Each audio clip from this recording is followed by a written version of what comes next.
everybody, TwoWheelTrigger. I think this is like episode 20, which is really freaking cool that I have been able to stick with this, making videos as time allows when I can get out on the bike. And the fact that you guys are watching, commenting, liking, subscribing, to the few of you that give it the thumbs down, then it is what it is. You're entitled to your opinion, and I appreciate the engagement. So yeah, it is Friday. I am on my way into Raleigh to teach the Harley-Davidson Riding Academy class. I'm looking forward to it this weekend. It is Memorial Day weekend, so my family will actually be heading out to the beach with my in-laws. So my wife and two kids are going out there. Some neighbors of mine are going to help me out with Harley because he can't make it all day while I'm teaching. So they're going to head out there and just take care of him, let him out a couple times throughout the day, and then they decided, we'll just let all the dogs out for you guys. So very, very thankful for my neighbors that are doing that for me. If it wasn't for that, Harley would probably have to come with me tomorrow, Saturday, and Sunday. So today is Friday. Like I said, I'm heading out to the Harley-Davidson Riding Academy class in Raleigh. I am going to be taking a detour on my way there. I want to go run a quick errand at REI, rent everything inside. I've got some dividends there from last year from purchases, and this is the time period of the year where they do their little discount. So I'm gonna go check out some stuff that I don't need and see what they have. There is a shirt that I want to check out that I think might be nice for the range. It's one of the performance fishing gear shirts, but it's long sleeves, and we have to wear long sleeves to teach. So that would be nice to be able to have something like that that's quick dry, that's gonna wick away moisture. It's long sleeves, but I can roll the sleeves up easily if it's really hot. So I might go check that out, see if there's something in my size that I like. But yeah, life has been pretty ping pong ball, I think is a good way to put it. I don't know if I'm pinging or ponging, or if I just had the snot beat out of me and I'm flying towards a wall. That's just how life's been. We've had our challenges on the home front. You will not find me on social media currently. We will decide if I'm going to get back on social media or not down the road, but it's my whole family. I basically said we're going to get off of social media and we're all going to do it together so that nobody feels like they got singled out. So we're all off of social media. I, of course, kept the YouTube channel just because this is my outlet. And this is, I'm not looking for approval for anything I say out here. It's cool to see it, but honestly, I get excited when I see a number go up, but I don't check this every day to see if I, have earned the approval of the people that I don't know. So it's like I said, it's been a crazy week. We've made some life changes. We've had some lifestyle changes. Just a whole lot going on in a short duration. Monday, Tuesday were absolutely off the freaking chain. They were not good days, and it hurts, especially as a parent, as a dad. You want to be able to fix things, and some things you just can't fix. So all that being said, we are in the process of joining a new church. We finally settled on one that we like the most, I'll put it that way, because we've been to a few that we've liked. All of them have their strengths and weaknesses, if we're being honest, but the one that we've chosen, we feel like is probably the one where we need to be.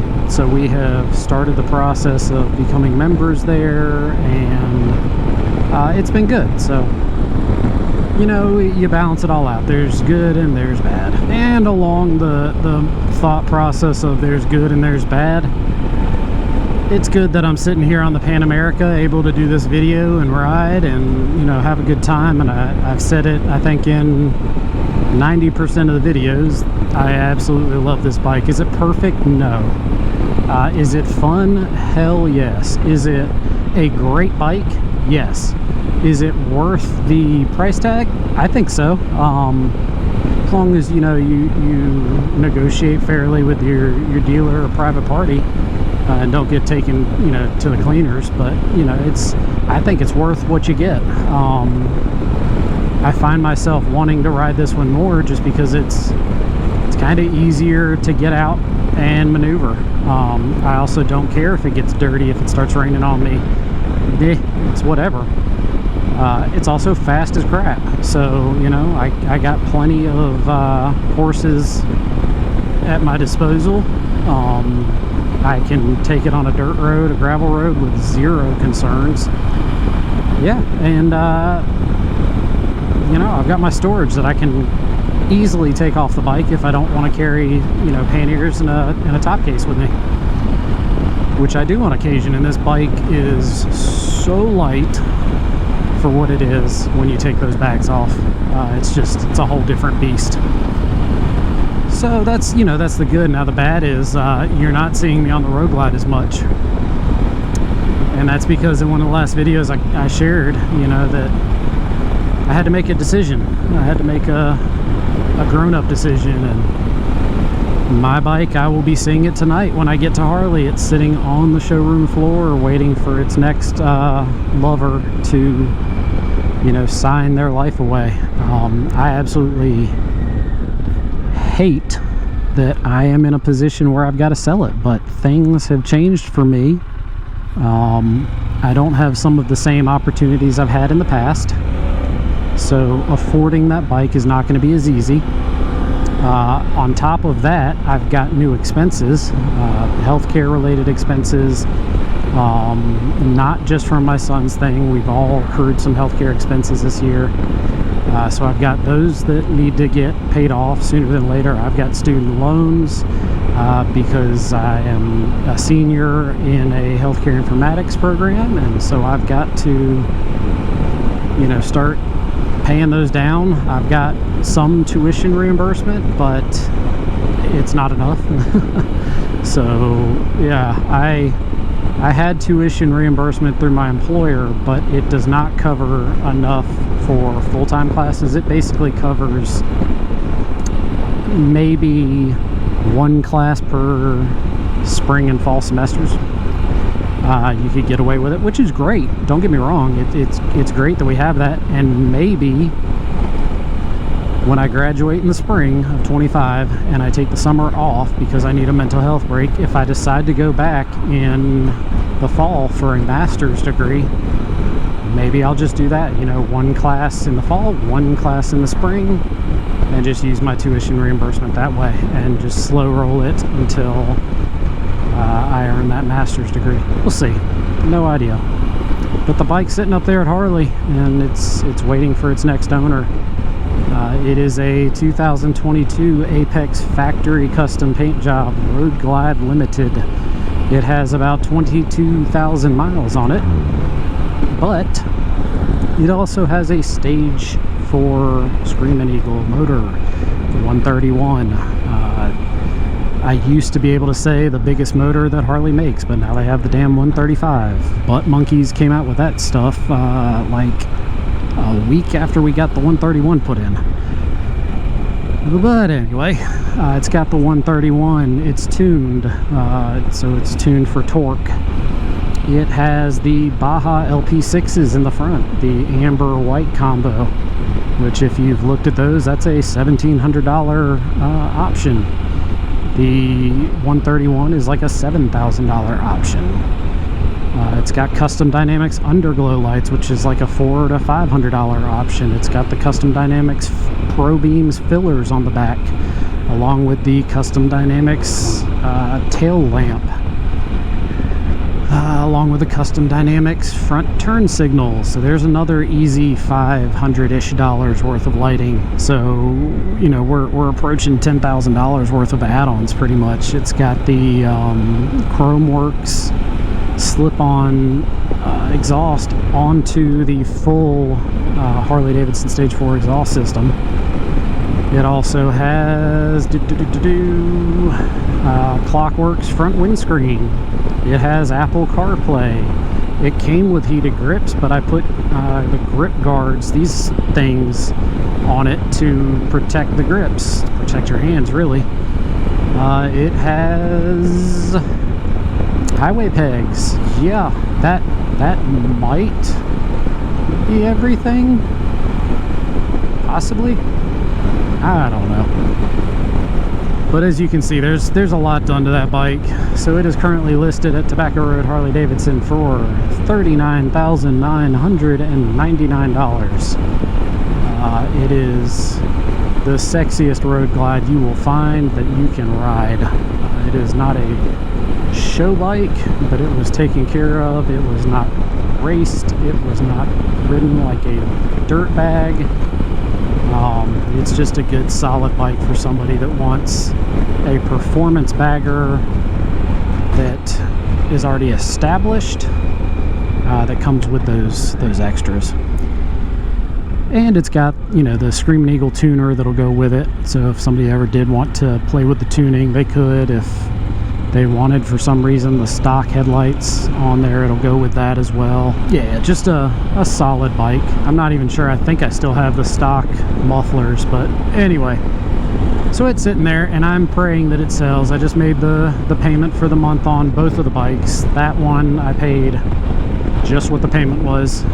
This one, I put, I don't know, like an extra $150 on top of it, but I always pay a little extra on this bike. So my payment was like $100 less, or I was $100 ahead of where I needed to be on the payment. So essentially I almost doubled the payment on this bike this month. And I'm just, you know, trying to keep that trend. I'm trying to get this thing paid down as quick as I can. But again, it's that balance of good and bad, right? Good, I have a bike that I can ride that I love. Bad, I'm having to sell the bike that I thought, you know, I would never get rid of. And that's just how life works, man. You know, we can plan things, but, you know, plans are only good until the first oh crap moment, right? Like, I'm not sure exactly what the quote is, but the best laid plan, you know, fill in the blank. So, all that being said, life's been a ping pong ball. I don't know who's hitting me or where I'm flying. You know, we're making decisions left and right. The good news is I'm doing pretty good with my classes this fall, this summer.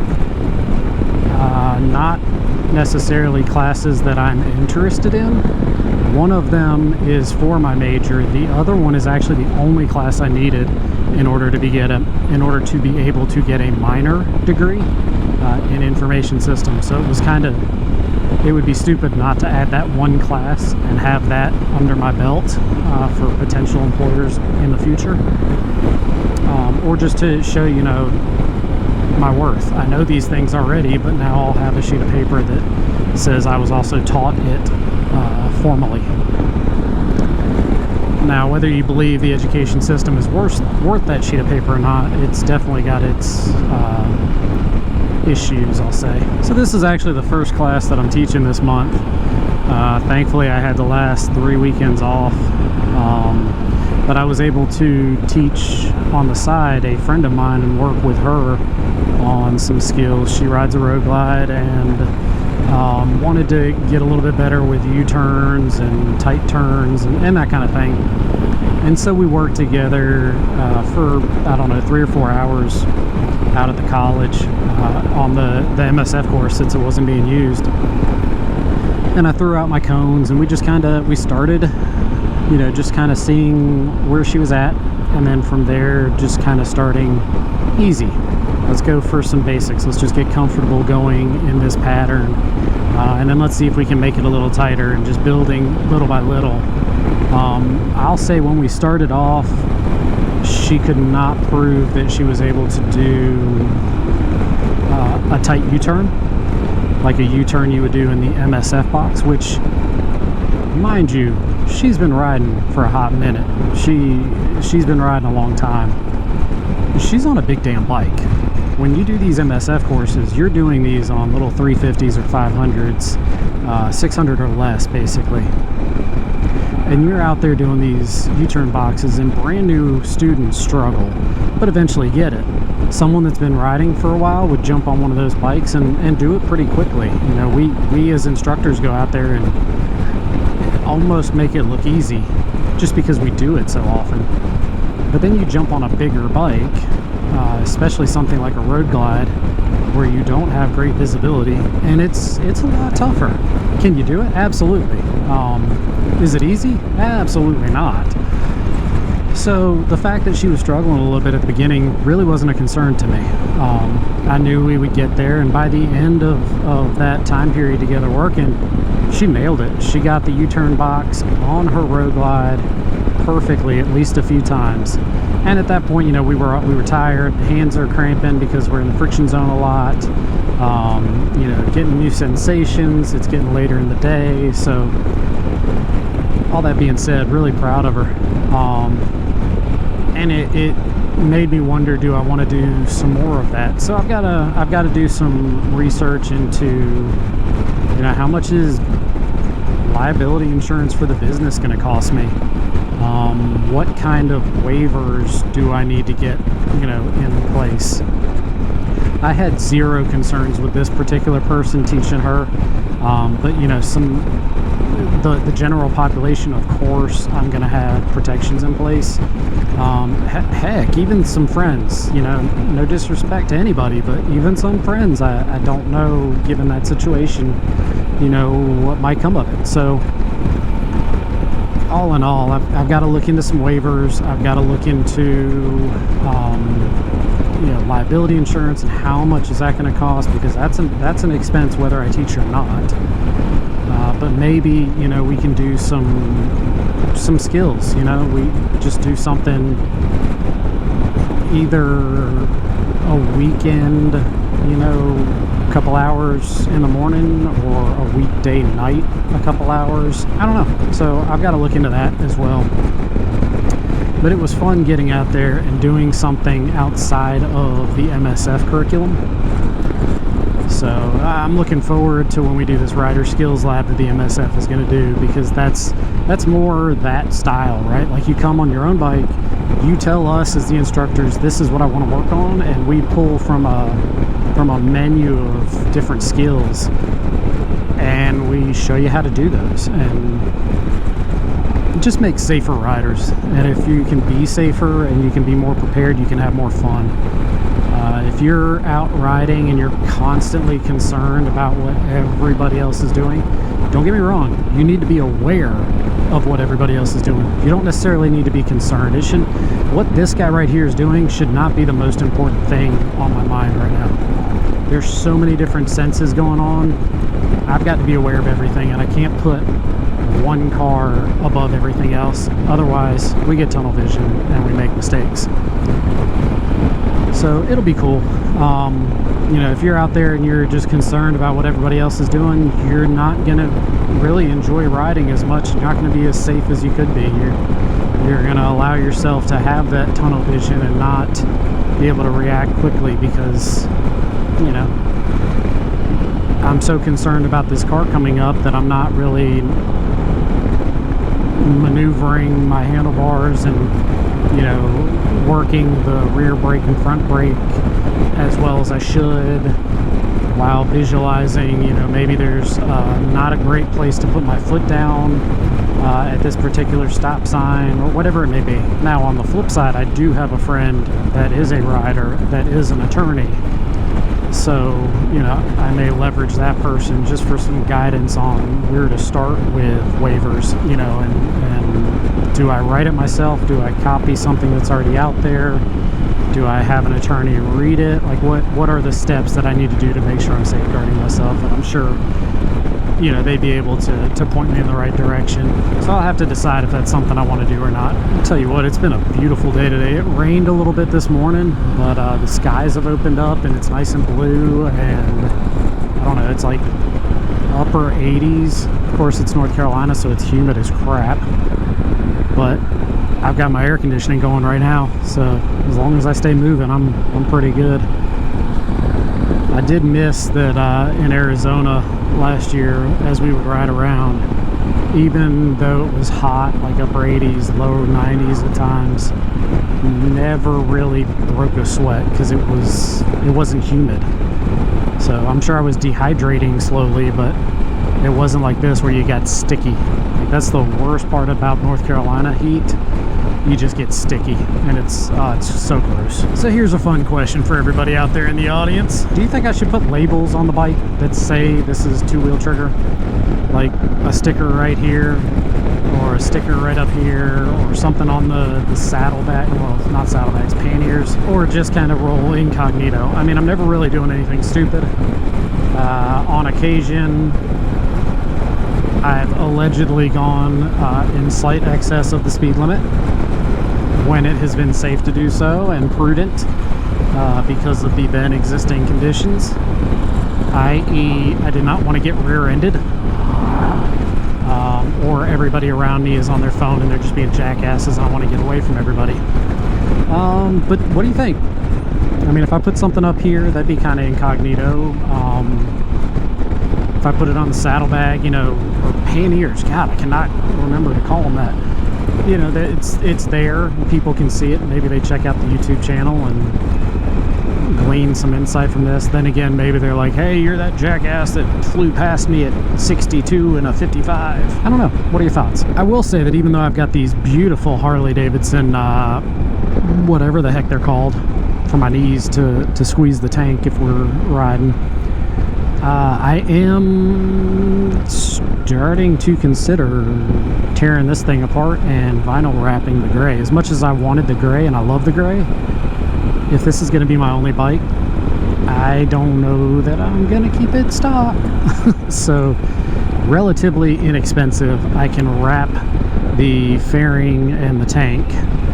And there's really nothing else that needs to be wrapped on this bike besides those two things. So for like $30 worth of vinyl, I can wrap it. And then there is, you know, you can replace this with carbon. There's companies out there that make stuff to make this look a little more club style instead of Starbucks C cruising bike.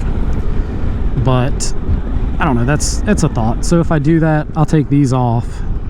Put the vinyl on. I'll put a new set on the side just because I like having the whatever the hell these things, tank protectors, knee protectors, whatever protectors. I like having them, and then I could put, you know, my decal or whatever there, and it's not on the paint, so who cares? All right, my air conditioning is off, so I'm kind of ready for us to get moving here. Oh, come on. When in the history of ever does a Prius pass an Altima? Come on, man, get your big Altima energy out. Let's get going. Come on. I guess the Prius owner used to drive an Altima. Maybe the Altima owner needs to buy a Prius, who knows. Anyway, so I decided to take the long way into Raleigh. This is the northern route that I've taken on a few videos, and I like it because it's not all highway, but it's mostly the same speeds. You know, I might be going 70, 75 down a boring highway, whereas this route I'll be going 55, 60 at times, sometimes 45, 50, but you know, 55, 60-ish with some curves and, you know, different scene. So I decided to take this route in. I've got my GPS scheduling, or directing me straight to the dealership, but I'm going to deviate when I get closer and go by REI like I mentioned and just see what they've got.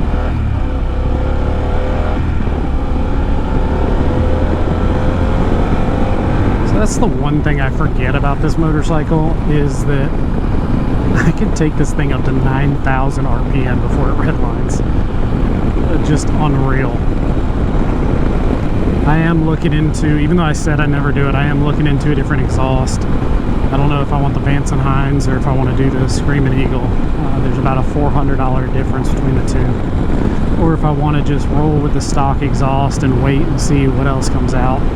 I'm sure, I am very confident there will be a lot more aftermarket support for this motorcycle platform as time goes on, because this bike continues to just kick ass and take names in the Moto America series, the Super Hooligans. That very first race, all 3 podiums were Pan America, that's just crazy. So kind of how I started off. My wife and kids are going to be going to the beach. I've got a neighbor that's going to be watching my dog Harley tomorrow during the day and Sunday during the day, and I'll get home at some point Saturday and take care of all the dogs, let them out again, feed the big dogs, feed Harley again, play with them, figure out what I'm going to do for dinner. Usually when my wife and kids go to the beach and I'm teaching, or I get stuck on dog duty, I usually end up just getting a pizza and beer. I got beer the other day, so that's in the fridge, and I may just grab a pizza Saturday night and use that Saturday and Sunday for my meal. And then Sunday, same thing. I'll get up again early and go off to teach, and my neighbors will take care of the dog for me. Come home after we've finished up everything with class, and I will be done. And Monday I'm off work because it's Memorial Day, so we will figure out what we're doing. My wife and kids will be coming home on Monday, but I may end up just, depending on what the weather looks like. Right now it kind of looks like rain Monday, but it also was saying it was going to rain tonight and tomorrow and Sunday, and now the Weather Channel is saying no chance of rain tonight, even though that's what I'm looking at. No chance of rain tonight, no chance of rain Saturday, and no chance of rain Sunday. I'll believe it when I see it, because it's kind of looking a little bit darker over there. You know, if it's a sprinkle or whatever, or a real quick shower, I don't care.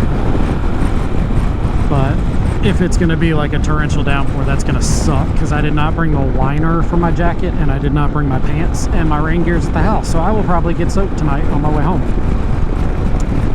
All that being said, I will figure out what I'm going to do on Monday. I thought about maybe going for a pleasure ride, putting Harley on the back of the bike and just heading out somewhere for, you know, a few hours.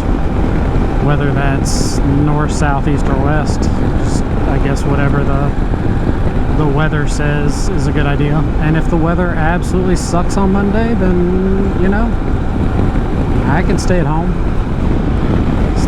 and finish some schoolwork, or get ahead some more in my classes, work on some projects for work that, you know, I could stand to move the needle on, do some housework, whatever, or just relax. You know, nobody says that I got to do anything that day, but I would like to take advantage of the holiday. I don't really get a lot of holidays off, at least in the past. I've always had to do something, so obviously I didn't get to take this weekend. I mean, I asked for this weekend to teach because I thought my family was going to be at the pool, but since they decided to go to the beach, you know, it just made this a little more stressful for me. I can't tell if that's an old postal Jeep that they have doctored up to look like a military Jeep, or if they're trying to make it look like Jurassic Park. Anyway, that'd be cool if it was an old postal Jeep dressed up like Jurassic Park. Whatever I do on Monday or this weekend, I'm sure it'll be fun. I will do another safety video at some point. The last one didn't get as many views as some of the other videos I do, episode 19, but nonetheless, it's out there. People will watch it if they want to. So I'll do another one. Eventually, I will set up a camera and do some third-person type stuff instead of everything being first-person. Set up third-person view and show how to do the U-turns, or I don't know, mess up a few U-turns and you get to laugh at me. And cue the rain. Nice. It's just little drizzles, I don't care. Maybe it'll cool the temperature and the humidity off a little bit. But I decided I would just let the camera roll the whole way into Raleigh. I've still got 30 minutes until I'm at REI, which, funny enough, is only 13 miles. That just doesn't compute for me. Where I live, 30 minutes should be 30 miles because pretty much everything is on the highway. But as I get closer into Raleigh, everything's going to be stoplights all over the place. So again, it's balance, you know, the good and the bad. I had a lot of miles behind me today in the sunlight. Here I am in the rain clouds. It seems like the rain's already stopped, but it may come back. So I will quit the message there, guys. Again, thanks for supporting me through 20 of these videos. I still feel like I have no clue what the heck I'm doing. But thank you guys for being along for it. And, you know, giving me encouragement along the way. Whatever it is you guys have been doing, it's all been appreciated. If you got ideas for videos, I'd love to hear your thoughts. Again, this is for me, so I'm not trying to, you know, appease anybody, but maybe something I've been thinking about doing is something you'd like to see. So if that's the case, maybe I push that towards the front of the line. But regardless, just remember balance, you know, the good and the bad. You can appreciate the good if you haven't experienced the bad, and if you've never experienced the bad, you might not know how good you got it. Alright guys, with that, I'm going to let you go. This is TwoWheelTrigger. Keep the rubber on the road. Peace.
In case you couldn't tell, the Weather Channel lied.